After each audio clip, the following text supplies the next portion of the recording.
Oi gente, hoje eu tô aqui pra falar um pouquinho sobre Amada, de Toni Morrison.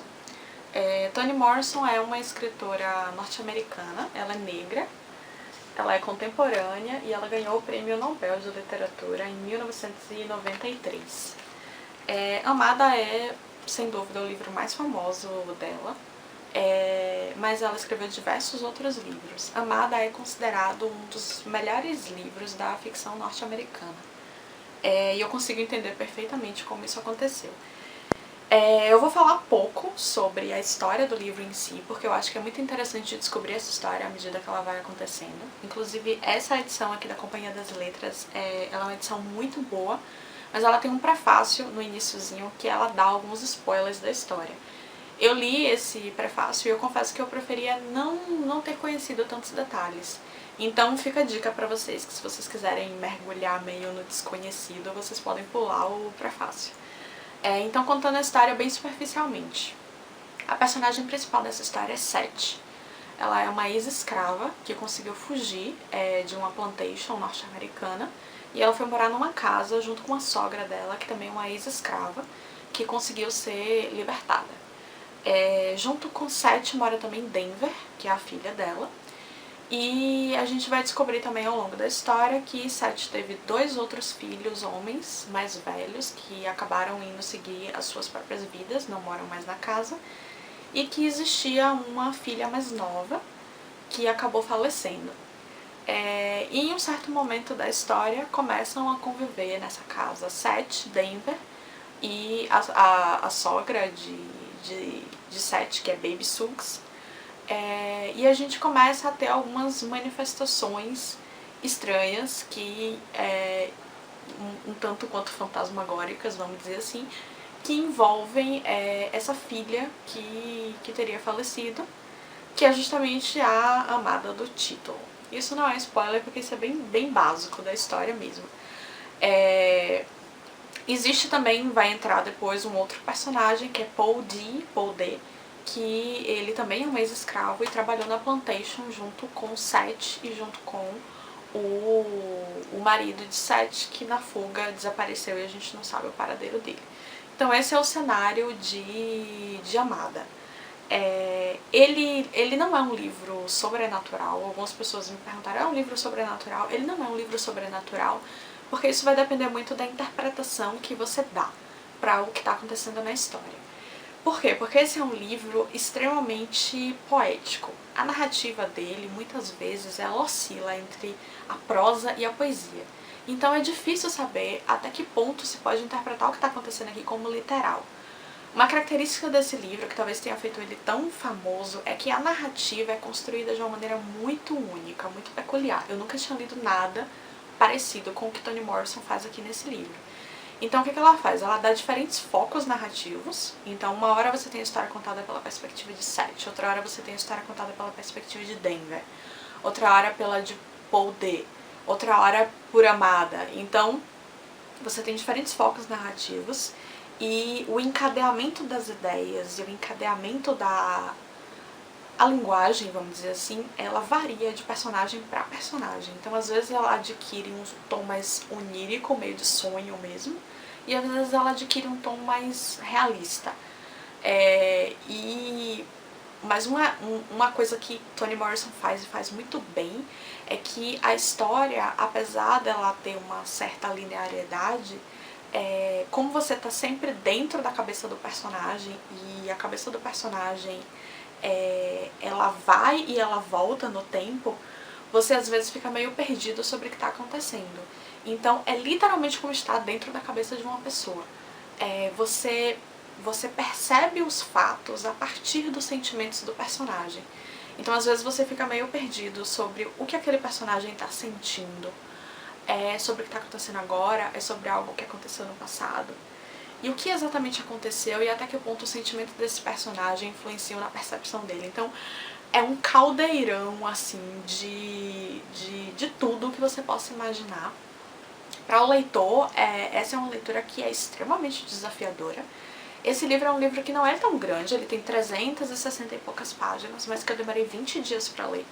E eu normalmente sou uma leitora bem rápida, porque ele realmente obriga o leitor a parar e dedicar total atenção a ele. Porque se você não dedicar total atenção, a chance de você se perder no meio desse turbilhão é muito grande. Sem falar que o tema principal do livro, que é a escravidão, é um tema que mexe muito comigo, com as pessoas em geral. Então, às vezes, a demanda emocional desse livro era tão grande que eu tinha que parar pra processar o que eu estava recebendo. Toni Morrison, ela fala da escravidão de uma maneira muito diferente do que eu tinha visto até então. Porque ela não vai falar aqui do ponto de vista histórico, do ponto de vista da mancha social, do ponto de vista da injustiça, do ponto de vista da crueldade.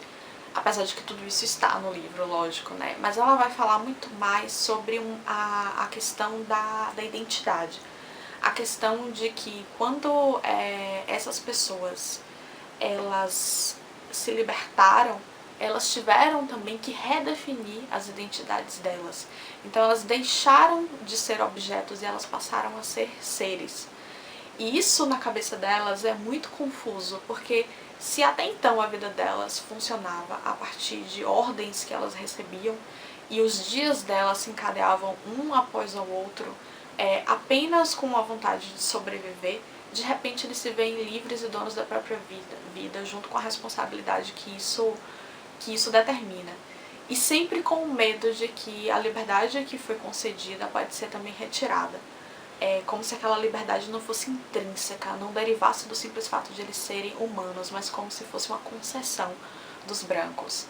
Então sempre existe aqui uma grande diferença entre o que é o homem negro e o que é o homem branco. Toni Morrison, ela até cria uma palavra para isso, ela coloca homem branco tudo junto.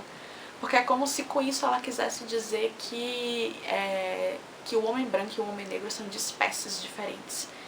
Porque para o negro, o branco sempre representa medo. Sempre representa a possibilidade de perda dessa liberdade que para ele é muito mais concedida pelo branco do que, vamos dizer assim, estabelecida. Então sempre existe esse fantasma. Então a questão identitária aqui dessas pessoas é muito forte. De como viver com essa liberdade, como formar uma nova comunidade com novas regras e como lidar com a dor, com o sofrimento, com as cicatrizes que esse passado deixou nas pessoas. Todos os personagens aqui, eles são extremamente traumatizados. A identidade deles está esfacelada, está fragmentada. Até mesmo a grande questão da protagonista, que eu não vou contar pra vocês porque é spoiler, né? Até mesmo essa grande questão moral que envolve a protagonista é colocada em perspectiva. E a gente consegue perdoar ela por conta da história de vida dela, de tudo que ela enfrenta. Então, esse é um livro que eu recomendo para todo mundo que quer se sentir desafiado enquanto leitor, para todo mundo que gosta dessa temática e para todo mundo que tem sensibilidade para aprender os temas que o livro vai tangenciar. É um livro em que as mulheres, elas são muito fortes, todos os personagens são muito bem desenvolvidos, têm suas próprias personalidades e características, então a gente acredita muito em cada um deles, mas em especial as mulheres são dotadas de muita força aqui nesse livro. Então existe, eu já falei aqui, né, existe essa questão de se a gente pode interpretar a questão sobrenatural do livro como literalmente sobrenatural ou como se uma metáfora. Eu particularmente gosto mais de interpretar como uma metáfora, porque o que a gente acompanha em especial nesse livro é a jornada de redenção da personagem principal. E pra mim, a jornada de redenção dela passa também por essa questão sobrenatural. Então eu encaro muito mais como algo psicológico do que como algo que literalmente aconteceu no mundo físico. Mas é isso. Então espero que esse vídeo tenha despertado em vocês curiosidade, vontade de conhecer um pouco esse livro. Não quero entrar muito em detalhes porque eu acho que estraga a leitura. Eu acho que é gostoso ir pegando aos poucos as grandes questõezinhas assim que o livro oferece pra gente. Tenham paciência com a narrativa, porque apesar dela ser complicada, dela ir e voltar, e dela ter muito a ver com a percepção dos personagens, de ter essa variação do foco narrativo, de ter um fluxo de consciência, de ter um pouco de poesia, no fim das contas é algo que você só vai encontrar aqui em Toni Morrison. Então é interessante conhecer o trabalho de uma escritora que desafiou tanto os padrões estabelecidos na literatura. É isso, espero que vocês tenham gostado do vídeo. Um beijo e até o próximo.